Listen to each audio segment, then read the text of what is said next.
benvenuto su Heavy Metal Heaven. Oggi celebriamo i 40 anni di un disco epico in tutti i sensi, così meraviglioso e rilevante a livello storico da dare il nome a un intero genere.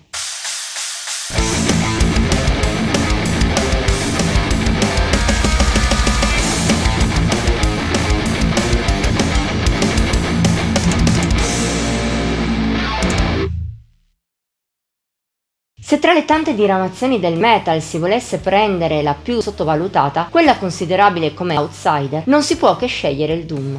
Anche oggi rimane spesso in secondo piano rispetto ad altri stili del nostro genere preferito, magari anche più inaccessibili o estremi, pur avendo un suo folto seguito e molte correnti diverse.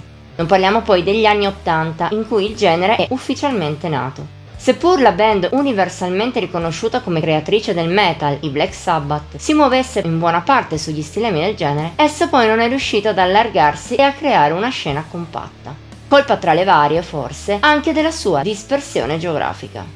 La sua origine come genere a sé stante si può stabilire nel 1984, in cui a poche settimane di distanza uscirono due dischi seminali come l'esordio omonimo dei Saint Vitus e Psalm 9 dei Trouble, a cui 2 anni fa abbiamo dedicato una retrospettiva doppia, la trovi qua su. Già queste due band erano molto distanti tra loro e non solo a livello stilistico. I primi provengono da Washington DC, i secondi da Chicago. Non ha aiutato poi il fatto che altre band importanti si siano formate altrove ancora. I Pentagram a Los Angeles, i pionieri Sarcophagus in Finlandia, gli sfortunati Pagan Altar in Inghilterra, nonché i precursori del doom all'italiana come i Violet Theatre di Paul Chain e i Black Hole. La frammentazione era tale che a metà anni '80 il genere non aveva neppure un nome definito. In certi casi veniva identificato come horror metal, in altri solo come metal sabbatiano.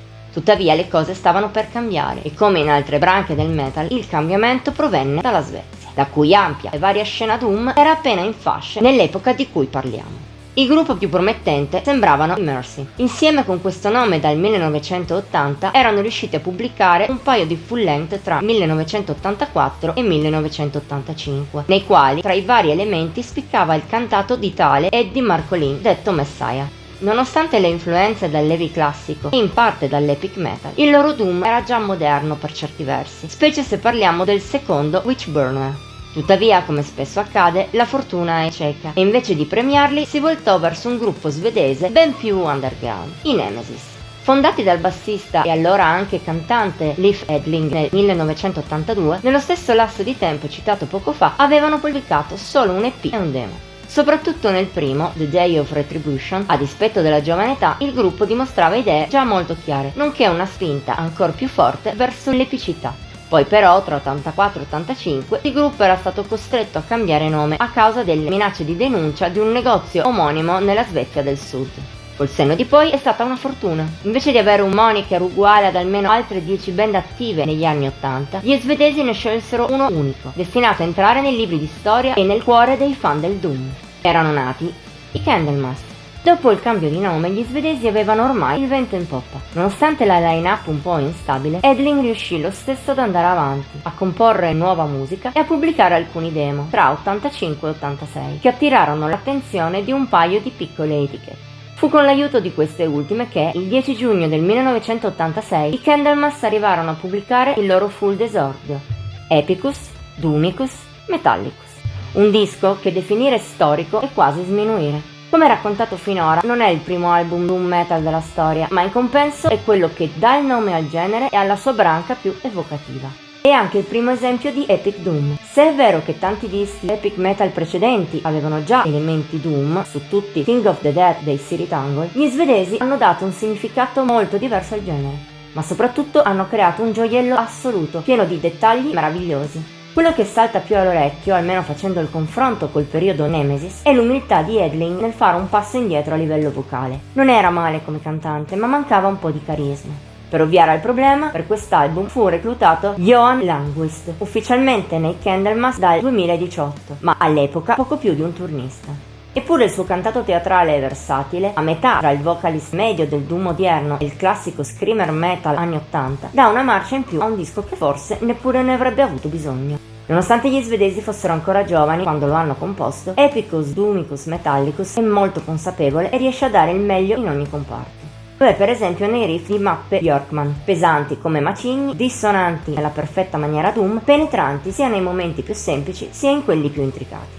Sono perfetti per creare un'atmosfera cupa, plumbea, ma al tempo stesso combattiva, inesorabile, aiutata da ritmi che non salgono mai troppo e spesso sono di lentezza opprimente, oltre che da qualche intervento di tastiere rarefatte. In poche parole, in queste sole 6 tracce, i Candlemass hanno abbracciato e contribuito a settare gli stilemi più tipici del doom metal tradizionale e di quello epico. E nonostante ciò, dopo 40 anni, la musica di questo loro esordio rimane di impatto assoluto. Tutti fatti dimostrati sin dalla opener Solitude.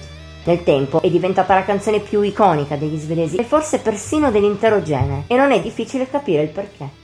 Dopo il breve intro prende vita con tutti i crismi doom. Il tempo è lento, i riff profondi e pesanti, l'atmosfera prostrata e sostenuta bene da liriche depresse. Ricalca insomma tutti gli stereotipi del genere, anche quelli più negativi che spesso i detrattori usano per denigrarlo.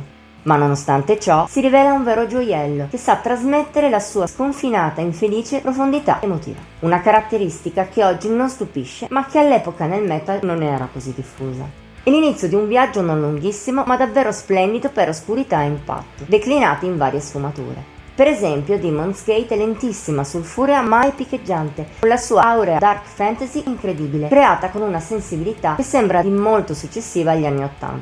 Arricchita da una parte centrale lunga e più veloce, piena di assoli, ma in cui si mette in mostra anche Edling al basso, e da ritornelli di impatto assoluto, crea un 1-2 già incredibile, oltre a essere il perfetto archetipo dell'epic doom metal.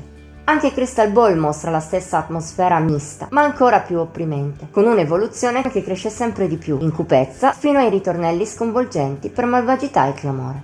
Sono però presenti anche dei passaggi più sognanti e magici, come i brevi stacchi di Piglio Fantasy oppure la frazione semi-power al centro. E ancora, a Sorcerer's Plague sembra quasi una ballata all'inizio, calma e mogia com'è. Poi però svolta su coordinate quasi rabbiose, con un pianto ritmico tempestoso, di un'urgenza assente nel resto del disco, a reggere momenti disperati e febbrili. Il meglio è però nel finale, che abbassa i toni e anche quando il metal torna a fluire si pone espanso, onirico, fino al finale con la voce dell'ospite Phil Svensson.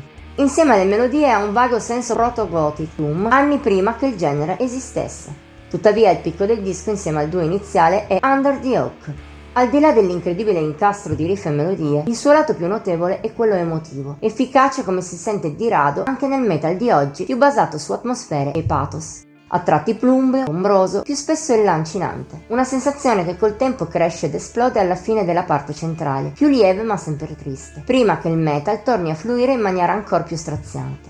Dall'altra parte, Black Stone Wilder si rivela il pezzo meno eccelso dell'8, ma solo perché si trova tra mostri del genere. In un disco medio brillerebbe molto di più coi suoi riff tortuosi più veloci della media, i toni ipnotici come in un sogno che si spezza però nei refrain, epici e dimessi allo stesso tempo.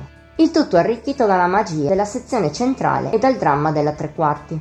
Che altro c'è da dire? Epicus, Doomicus, Metallicus si rivela un album semplicemente perfetto, il cui splendore oscuro non è intaccato neppure da una registrazione non ottimale e da qualche lievissima ingenuità, che però si trova solo andandola a cercare con la lente di ingrandimento. Di fatto, l'unica vaghissima ombra che può cadere sull'album è quella proiettata dal successivo Nightfall, più maturo e consapevole. E anche il primo con la formazione classica degli svedesi, con quel Messiah Marcolin che subito dopo questo esordio lascerà immersi per i Candlemass. E il resto è storia.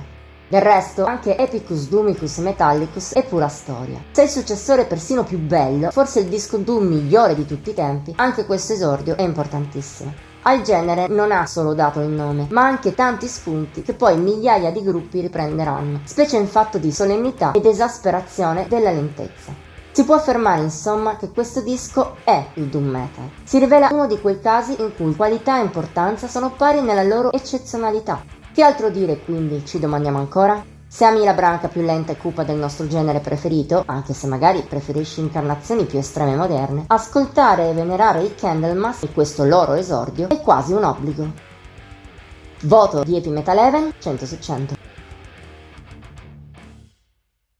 Questa lunga retrospettiva si chiude così. Ami quanto noi questo storico disco? Faccelo sapere nei commenti oltre a mettere like e condividere il video. Ti invitiamo inoltre a iscriverti al nostro canale e ad attivare la campanella degli avvisi per non mancare neppure uno dei contenuti pubblicati ogni settimana. Infine siamo su Facebook, Instagram e Pinterest. Come sempre trovi i link qui sotto.